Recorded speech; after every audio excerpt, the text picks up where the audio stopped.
Wij beginnen met het tweede gedeelte van de les 41.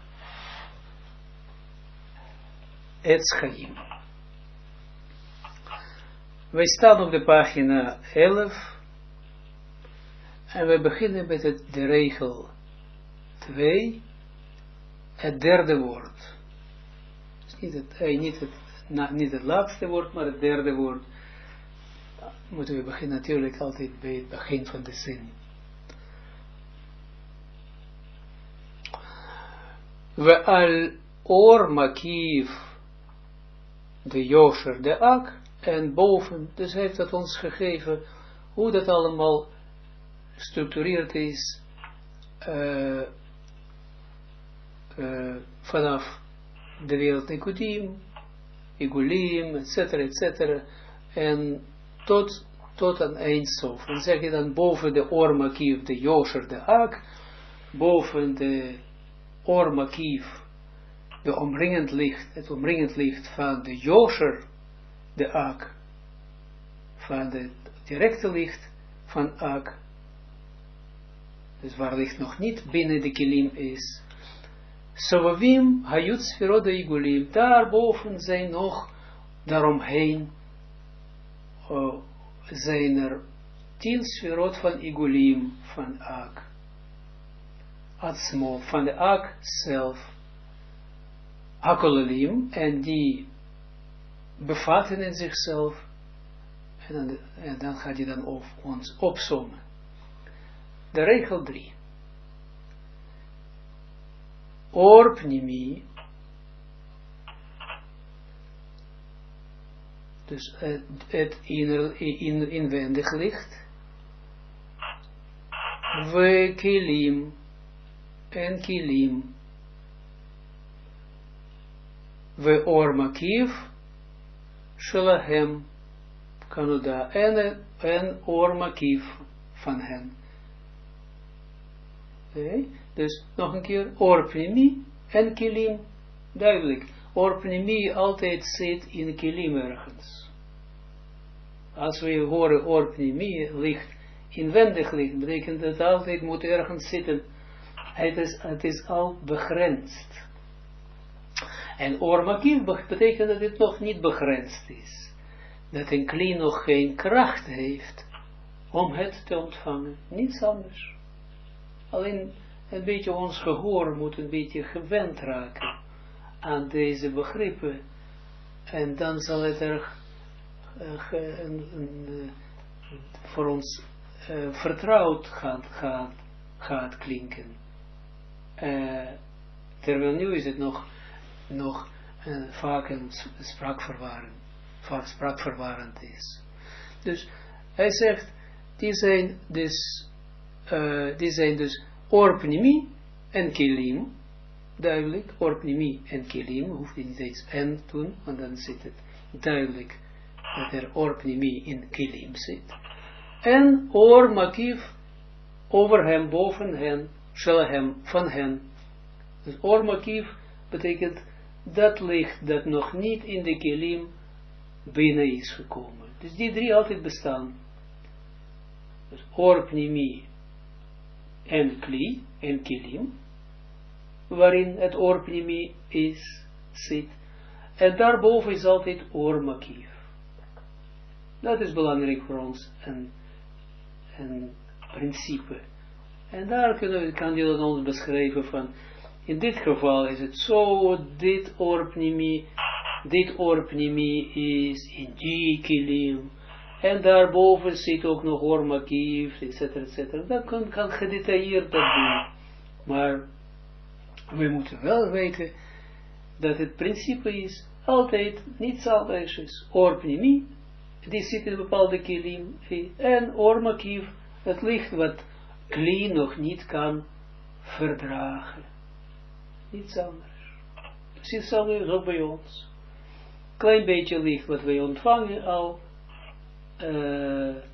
in onze kleine kilim. Kleine kilim betekent klein om te ontvangen. En het merendeel van onze aura is natuurlijk, want oor makief is altijd veel groter. Is buiten ons en wacht en probeert steeds door te hameren om binnen te komen. Want de hogere heeft geen beperkingen. Alleen we hebben lagere heeft beperking. We gaan verder. Kanoda, zoals het bekend, zegt hij. We ze haya wat gila, en dat was in het begin. Punt. In het midden van de regel 3. Amnam. Kasher neatzlu acharkach. Maar, echter, wanneer vervolgens werden uitgestraald. Dus had je even net gesproken over Igulim. Ja? Ook Igulim, heb je gezegd, hebben orpnimi en kilim. Dat is wat wij hadden genoemd, wat hadden wij voorgesteld als vergelijking hebben we gemaakt van fietsenbanden. En daarin zit het licht, lucht, zoals het hier ook kilim, igulim, ronde licht. En daarin zit het licht nefesh. Dat is dan dat wat al ontvangen is. En daarboven is er nog ormakief, licht, dat ook in de vorm van, dat niet ontvangen werd. Dus dat is wat het betreft eerst, in het begin, wat zeg je dat eerst was het zo. Dat betekent dat eerst, betekent wanneer alleen maar igulim waren. Maar amnam, echter, wanneer vervolgens ook 10 sferot de Yosher werden uitgestraald. 10 sferot de Yosher, dus van directe licht, van de wereld Nikudim, dus onder de tabor, rondom de spil, rondom die 3 onderste sferot van Ak, ja, net zo goed Jesod. Want dat was binnen, de spil daarvan. Daaruit al de straling ontvangen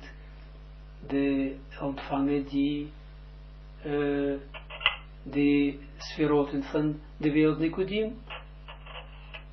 Ja, wat we hebben gezegd, als lagere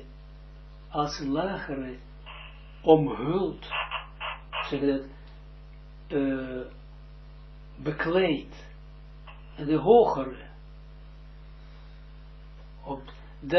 dus betekent op dezelfde plaats komt te staan als hogere, alleen als omhulsel daarvan, dan gaat het ook ontvangen van binnen zichzelf, dat licht wat van binnen straalt van de hogere. En aangezien hier de wereld Nikudim werd gevormd onder de tabor, als omhulsel van die spil, van die 3 sferot, onderste sferot van Ak, ja, net zo goed Jesod, en dan kilim, of zo wat kilim van Ak, dan ontvang je natuurlijk ook van hen dat de straling als het ware. Chassadim natuurlijk.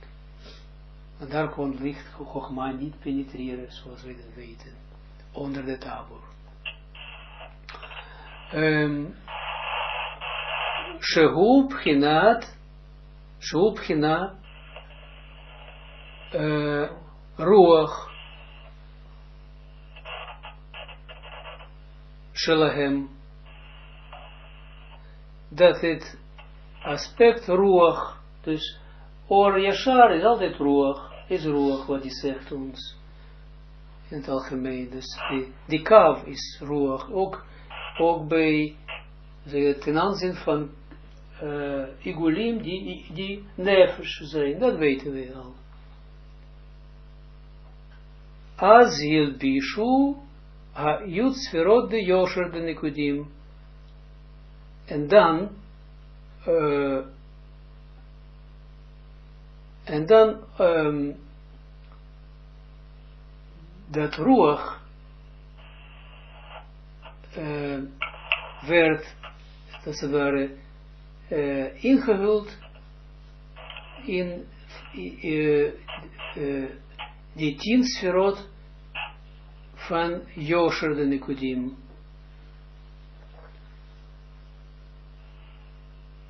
Ja? We hakololim, en dan heeft hij ook weer ons, hakololim betekent die bevattende, dan heeft hij nu ook nog ons, wat bevatte die Yosher, dus wat bevatte die wereld Nekudim, welke kilim en lichten bevatten zij. Ook niets anders, kijk nou wat hij zegt, orpnimi, dus inwendig licht, ja, in die kilim van Yosher. En die kilim van Yosher, wat is het verschil van kilim van Yosher? Tussen kilim van Yosher en kilim van Igulim. Kilim van Yosher zijn in de vorm van een mens. Dus laten we zeggen van boven naar beneden. En kilim van Igulim, die zijn in rond licht. En van alle kanten straalt het. En niet van boven naar beneden. En daarom gaat het altijd vooraf het licht van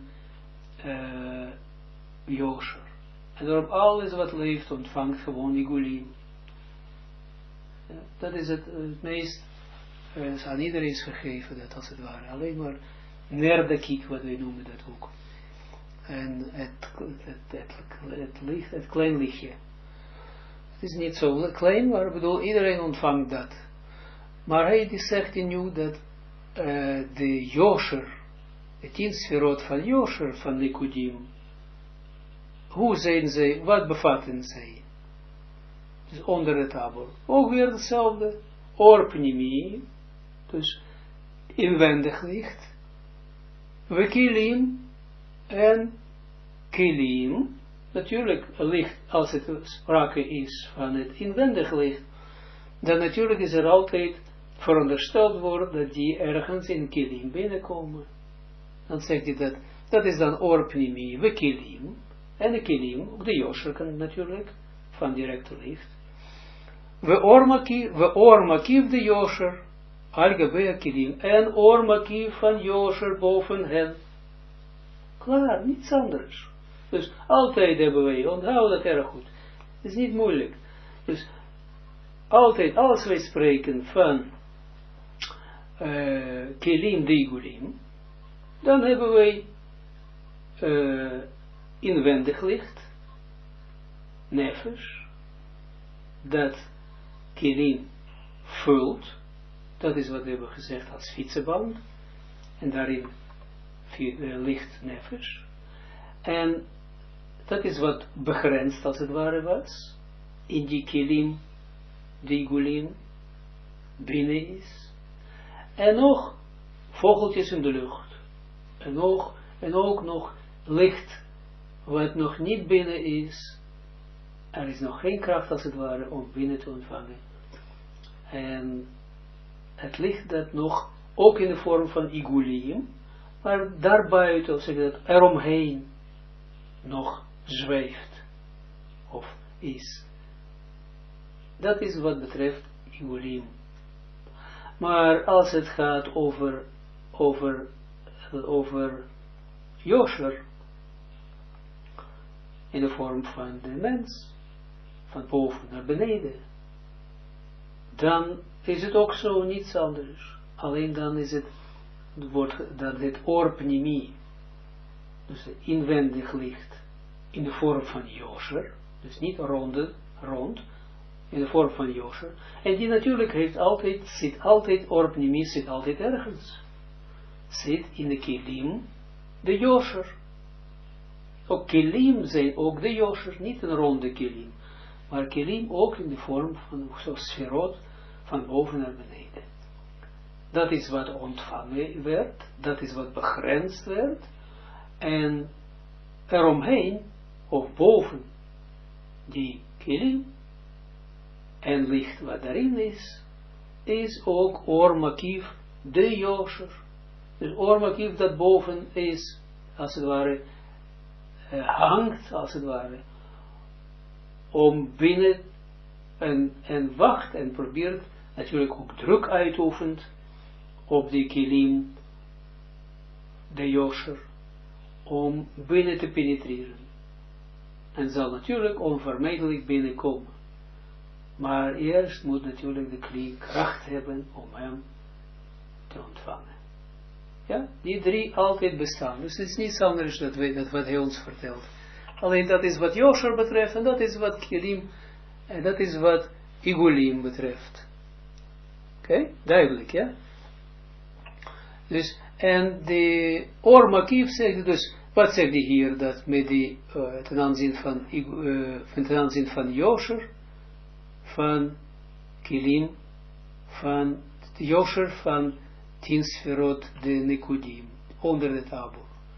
Ook hier zegt hij dan orpnimi, we kilim, ja, die waarin dat orpnimi, zich zit, en ormakief, de yosher, en omringend licht van yosher, al-gabea kilim, boven die kilim, de yosher. Klaar, niet moeilijk. We orpnimi, de yosher, de nehi, de ak, en daar natuurlijk zit nog verder, we orpnimi, inwendig licht, de yosher, de ak, dus binnen hen. Want met yosher is omgekeerd, wat innerlijk is meer verheven. Ja of niet? Bij het igulim is het omgekeerd, wat meer uiterlijk is verheven, wat binnen is, die uiterlijke, is minder. Maar met de yosher is omgekeerd. Zeg je dus, binnen die, we hebben gezien dat, ja, dat is een speel. Binnen die nekudim zit ook een speel. Daar gaat hij over, daar vertelt hij ons ook over. Dus over die, wat binnen die nekudim is. En daar zit, wat zit daarin ook? Orpnimi, de yosher, de nehi, de ak. Wat betekent dat? Orpnimi van yosher. De nehi, de ak, van die nehi, net zich, God en Jesod van ak. Duidelijk, dat is een speel. Wat onder de tabor is direct van de Galgalta. Ja, onder naar beneden tot bijna tot het punt van onze wereld. Dus niet van omhulsel, maar van de eerste ontvangst, als het ware. Van de eerste ontvangst van het licht, van Adam Kadmon, onder de tabor, daar zit een netzer God Jesod. Ook de yosher waarover hij spreekt. En dat is dan vorm dat het innerlijke gedeelte binnen die nekudim. Dus nekudim, zij bekleden die netzach God Jesod van ak, of de ak, of de netzach God Jesod, de ak, is ingehuld in die nekudim. Want ze staan op dezelfde plaats, alleen nekudim, de wereld nekudim, omhult hen. Is een omhulsel. En binnenin zit die spil. En dan zie je dus, we orpnimi, dat spreek je ook over, dat is spil. En binnen hen is orpnimi, de yosher. Van nehi de ak. Dat is duidelijk, ja? Binnen hem. verder gaat hij zeggen, Wa'al ha-yosher de nikudim. En boven, en om de yosher van nikudim, hilbishu otam haigulim atzmam shalahem. En boven de, ja, dus zeg ik niet van de innerlijke kant, maar van boven de igulim zelf, sorry, van boven de yosher van nikudim, zijn er igulim van zeg het, igulim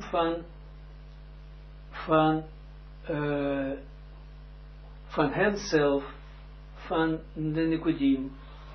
Want, begrijp je dat? Dus nikudim, sorry, de igulim zijn altijd hoger dan eerst igulim, en dan komen de yosher. Dus betekent dat ook als uieringen is het igulim om de yosher. Dus zeg dat, de yosher van nikudim is omringd door kelim, door igulim van nikudim zelf. We al ha-igulim, hij geeft ons wel een structuur gewoon eventjes. En boven de igulim van nikudim, weer andere geeft hij niets anders ons, en alleen maar nieuwere uiring geeft hij ons aan.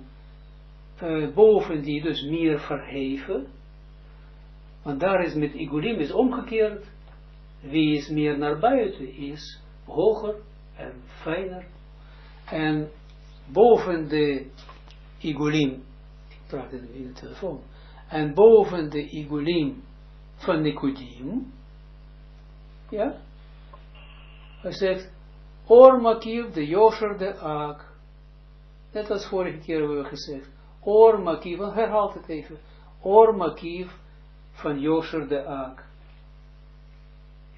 Yosher is als het ware lager, maar omdat het hoort bij de ak, dan is het hoger toch dan de igulim, de nikudim.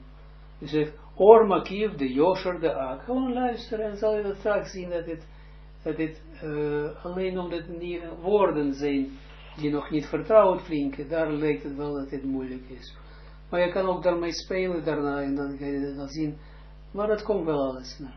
Dus or makiv de yosher de ak, boven de igulim van de kudim, is nog dus weer een andere laag van or makiv, of van de omringend licht van yosher de ak. Het is niets anders, we spreken alleen over de structuren van de wereld. Dus ook structuur van die, zeg dat, van die verruwingen van licht. En op die manier weten we gewoon hoe dat in elkaar zit. En niet alleen hoe, maar dat wij zien dat allemaal van Eindsof tot ons, zullen wij dat helemaal helder zien. Al die structuren, al die omhulsels, al die verruwingen van licht, hoe dat kwam zo naar de mens toe. Want uiteindelijk ervaren we die dingen in onszelf, allemaal werken ze op ons uit, zelfs als wij dat nog niet merken, niets daarvan merken. We alleen, zegt hij, en boven die yosher, boven die ormakief van yosher de ak, we alleen hayu haigulim de ak atzmo, klaar. En boven hem zijn de laatste station, het hoogste, dat zijn de igulim van ak zelf. Ja, en die grenzen dan met het eindsof. Het is geweldig, dat systeem. Dan weten we hoe dat allemaal in elkaar zit. Van dit systeem kunnen we alles zien. Dan kunnen we niet verdwaald worden in kosmos, dat soort dingen. Kosmos, dat blijkt, als iemand dat bestudeert, en kosmos blijft een miserabel deeltje van, als verlengstuk van onze wereld en niets anders. Maar het grotendeel van het heelal, van de wereld, vormen de geestelijke werelden, die pas beginnen na de kosmos. Terwijl voor de overige gedeelte van de mensheid, voor allemaal zijn aarde en kosmos, dat is alles waar zij van plukken, alles waar zij naar verlangen, en alles waar zij, wat zij lusten, en niets anders. En natuurlijk als je gaat het eeuwige leren, en je gaat leren wat er buiten de kosmos is, dan kijk je natuurlijk naar alle aspiraties, al het verlangen van de mens in onze wereld, als naar een kinderlijke bezigheid. Wat allemaal is, Nobelprijswinnaars, of een kindje, of wat dan ook, is het, jij ziet het gewoon, je ervaart het, zonder natuurlijk hoogmoed, gaat God behoeden, jij maakt jezelf nog kleiner dan alle anderen, dan de kleinste van allemaal, maar omdat anders kan je absoluut niets ervaren van het geestelijke. Maar dan zie je dan, als het ware van boven, kijk je als het ware van boven naar beneden, zonder neerbuigende houding te hebben, dat is omgekeerd, maar geestelijk zie je van beneden, en kijk je naar allemaal dat gedoe van het in het merenhoop van de mensheid, wat de mens bezighoudt, en waar de mens zichzelf voedt. En natuurlijk is het verdient natuurlijk medelijden, maar het is ook geen medelijden, want ook die mensen verkeren dan in bepaalde fase van hun ontwikkeling. Ook dat is strikt noodzakelijk. En dat komt wel later, doet er niet toe. Maar de ene wordt eerder rijp dan een ander. Geef niet. We moeten elkaar helpen, etc. Maar aan de ene kant, maar toch wel zie je dat wel natuurlijk. Het is net als een appel dat al rijp is. En fijn en mooi. Ik bedoel, al rijp is. En het appel bijvoorbeeld al klaar om geplukt te worden. En terwijl anderen nog in groen staan en zuur en niet te eten zijn. En natuurlijk is het dan, als de appel wat rijp is, kijk naar andere appels, natuurlijk voel je wel dat die, maar het is wel structureel zo, en wij moeten natuurlijk niets aan doen, maar wij moeten ons wel voeden van het hogere, van wat buiten de kosmos is, en niet zoals de hele mensheid voedt zich van iets wat, als je dat bekijkt van het eeuwige, dan is het net lijkt wel op een stank van het wc, waarmee de hele mensheid zich bezighoudt. Hoewel het ook dat noodzakelijk is. De pipoepoe. Maar zo is het en niets anders. Maar iedereen zoekt natuurlijk zijn eigen bron van waar hij de lucht gaat inademen. De ene ademt lucht van een frisse lucht en de andere van de lucht van de wc. En dat is ook begrijpelijk. Maar dat komt wel, alles komt goed op zijn pootjes, maar wij willen dat tijdens ons leven dat doen en niet wachten wanneer we door klappen van de zweep en leed en ellende tot bewustzijn zouden komen om ons persoonlijke hogere levensdoel te gaan nastreven.